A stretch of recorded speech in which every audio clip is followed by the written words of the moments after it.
A lovely, fresh and crisp Calabrese broccoli. In today's video, we shall look at how to grow Calabrese broccoli from seed to table.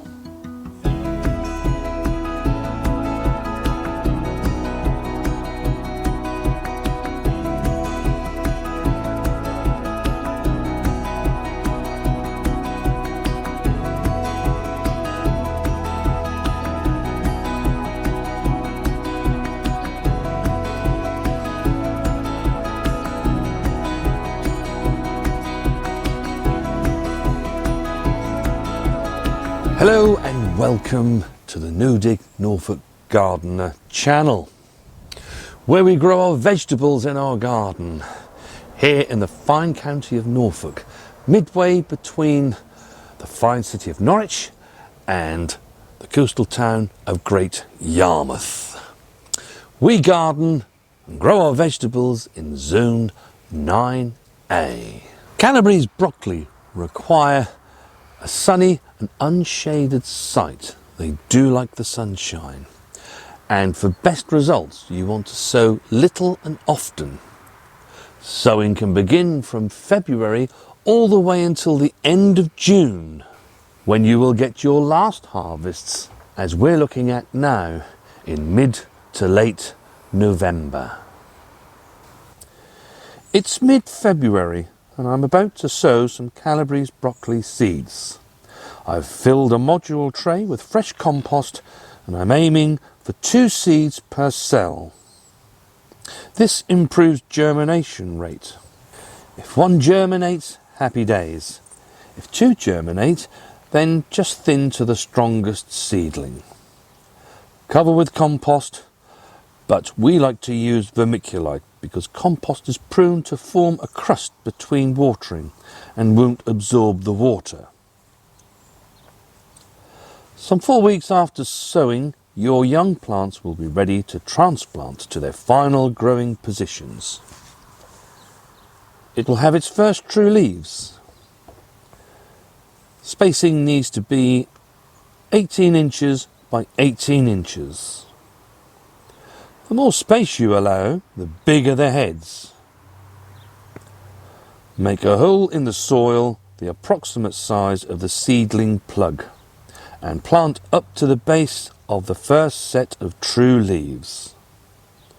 If your plot is prone to slugs, you might want to leave your plants a little longer so that they are larger and able to withstand any attacks that may occur. Water in well and water as plants grow if no rain falls after 10 days. From a mid-February sowing, you will be harvesting your first Calabrese broccoli in June. These are some Calabrese broccoli that we actually took the central heads from late September. And you can see this is exactly how the side shoots come. And for 6 weeks or more, you'll keep getting this. And yeah, it's mid-November now when we're actually filming this, and you can see there are still side shoots coming. Lovely bonus crop. Exactly, a lovely bonus crop, Mrs. W. It's a beautiful head of Calabrese broccoli. There's so many things that you can do with broccoli, really. We really quite enjoy it just as a standalone veg. It is one of those things, just nicely steamed, a little bit of salt. Yeah, lovely. But I think today, Mrs. W, you're going to cook one of my favourite recipes, aren't you? Yes. I do like this. I know you do. And I love it too. And it's a simple, cheesy broccoli Calabrese soup. Yes. It's a very straightforward recipe. We need a tablespoon of vegetable oil, 25 grams of butter, 30 grams of Parmesan cheese, a couple of potatoes just peeled and roughly diced, head of broccoli, approximately 300 to 400 grams. I mean, it just depends really what you're growing. You can add in some of the leaves from the broccoli. That would be fine and helps to bulk it out a little bit. 1 nice onion, just roughly chopped. A grated carrot, 2 cloves of garlic, 100 grams of grated mature cheddar, 250 mils of milk and 600 mils of either chicken or vegetable stock. So with the Calabrese broccoli, what we're aiming to do is remove the florets. I'm just going to cut those through like so.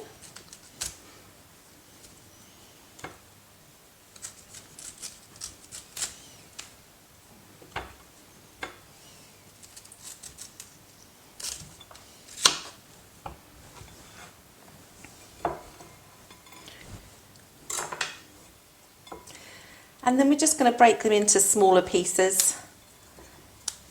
Maybe if it's something a little bit larger, slice that through the middle. We want them to all be roughly the same size so that they cook at the same rate.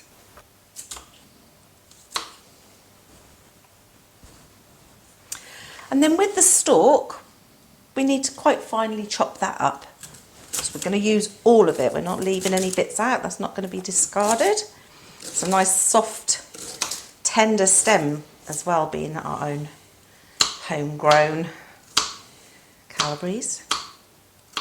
And you can do this with the broccoli florets that come along, the little additional side shoots that we get. And you can use the leaves with those too. So that would produce a slightly greener soup with all the leaves in it, but it's all good to use. I've prepped everything ready to go, so it's quite straightforward now.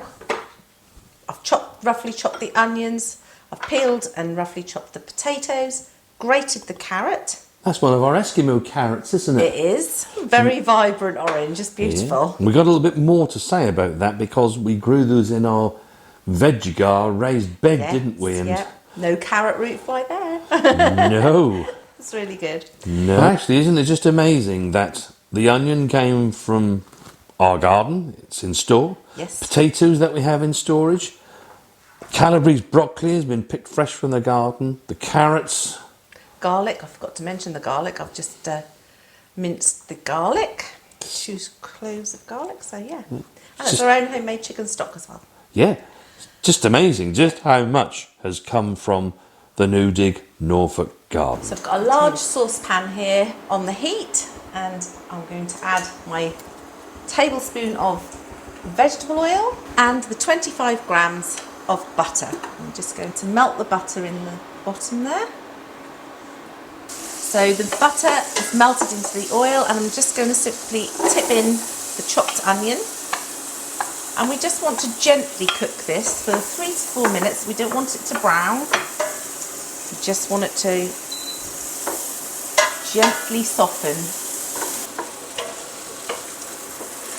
Our onions are nicely softened now, cooking away very nicely. So we're going to add into that the 2 cloves of minced garlic, the broccoli stalks, the chopped potato, and the grated carrot. Amazing colours. Yes. That a nice stir around now, and we need to just continue cooking for a further 4 to 5 minutes just to get those stalks starting to soften and the potatoes cooking.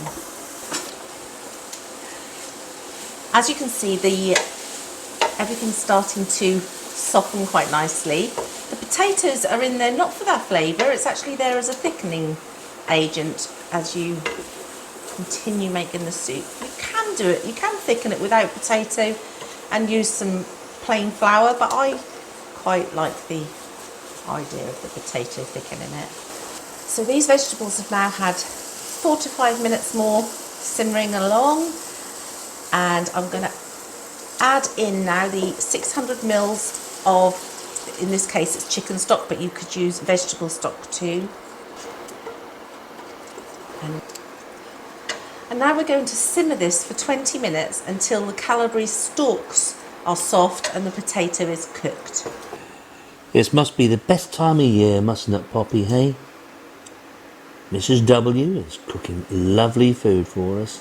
It's nice and warm in the November kitchen, and you're all cuddled up in your lovely bed. It's now at a stage where the potatoes are nicely cooked and the stalks are softened. So I didn't mention before, but I have been simmering this with the lid on to minimise any liquid escaping and evaporating out, because we want the liquid in there. So to the liquid we're now going to add the broccoli florets and the 250 millilitres of milk.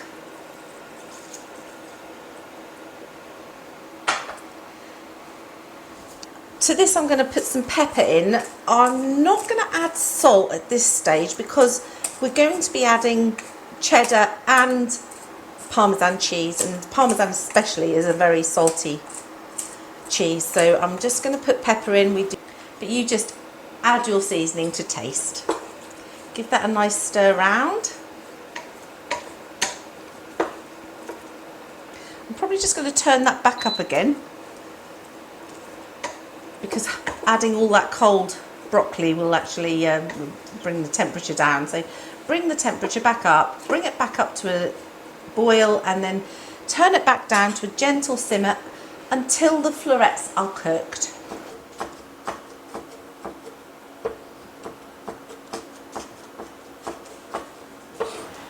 The Calabrese has now had nearly 10 minutes, not quite. It's the stems are just cooked now, so I'm now going to take off the lid. They've softened lovely, still got some colour in them, so that's good, and a little bit of texture. So to this mixture now we're going to simply add the 100 grams of grated cheddar. Get all that in. And the 30 grams of grated Parmesan. That's quite finely grated, the Parmesan. We'll just stir that through and it will just quickly melt into the juices. At this stage I'm going to have a quick taste to check the seasoning. Depending on how salty the cheese was, whether I need to add any more salt. No, I don't. There's definitely enough salt in there with the cheese. Very nice. So we'll turn this off. I'm going to leave that to cool for probably 5-10 minutes, just to simmer down a little bit, and then I'm going to use my stick blender, give it a blend up, and it'll be ready to serve.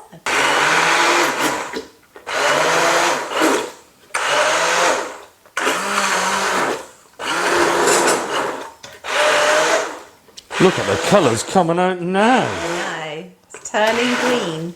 The carrot was making it look very orange.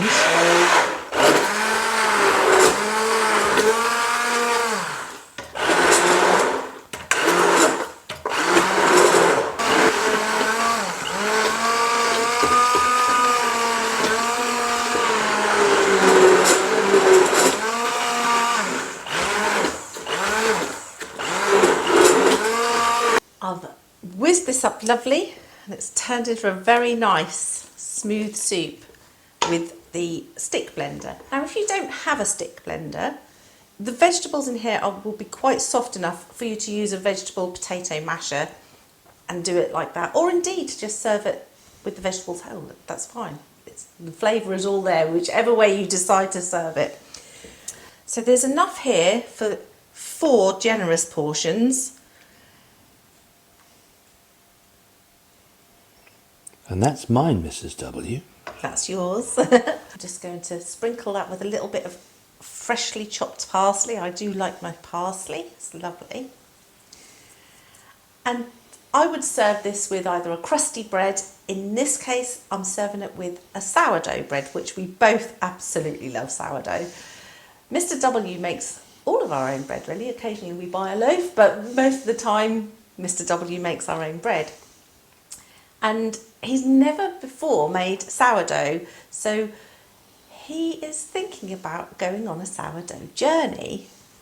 If you would like to know more about this, if you'd like to see how he gets on with his sourdough journey, or indeed if you'd like to watch any of his baking that he does, his bread baking, leave us a comment and we'll see if we could do a few films and videos for that.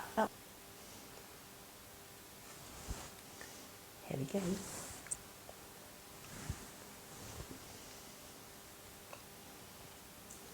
That's so lovely. There's such a lovely fresh taste from the vegetables, the broccoli especially, but the cheesy bit really gives it another level, I think.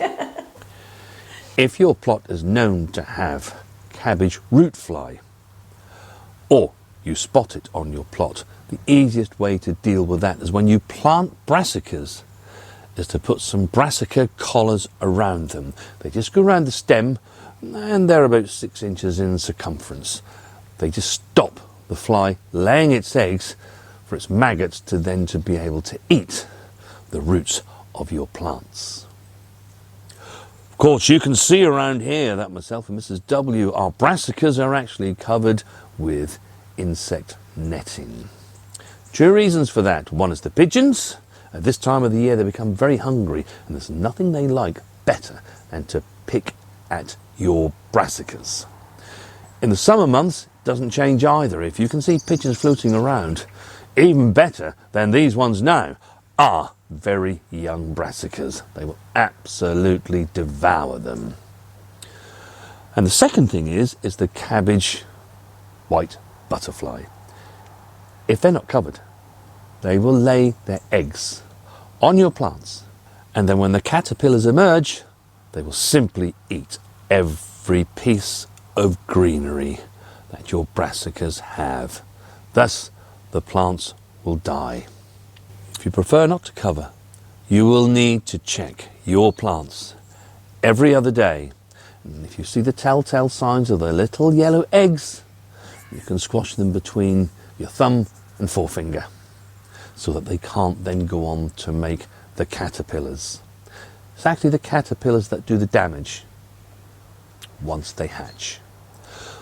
We certainly find the best way to deal with this is to use insect mesh. We use EnviroMesh, and I have left a link down in the description. If you click on that, it will take you to where we bought that from. Not just brassicas, it's also suitable to be able to cover your carrots and keep the carrot root fly away from those. Do keep an eye on your netting, because from time to time it can be moved, the wind might disturb it, and believe you me, a cabbage white butterfly, if you've got a weakness in your defence, it will find it. One of the things that myself and Mrs. W do when we're growing brassicas is to ensure that we grow and dotted about the plot nasturtiums. Nasturtiums are actually part of the brassica family, and so they're quite happy to lay their eggs on that. If you can distract them away by laying their eggs there and they lay less eggs on your plants that you want to get harvest from, happy days.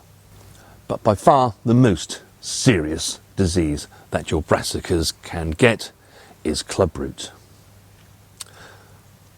Clubroot is a nasty disease, not very nice for your plants, but equally not great for your plot.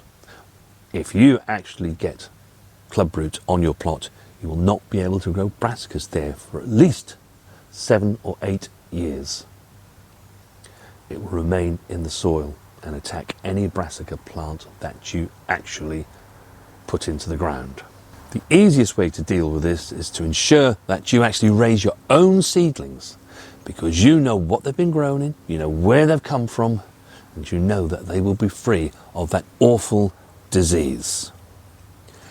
If you've got people coming to visit your plot and they're known to have clubroot, ensure that they change their footwear, because if you walk on anybody's plot and they have clubroot, and then you come back and they walk or you walk on your plots, you will transfer that disease immediately to your plots. So believe me when I say, raise your own seedlings. It is the easiest way. We're releasing these how-to videos from seed to table every few weeks.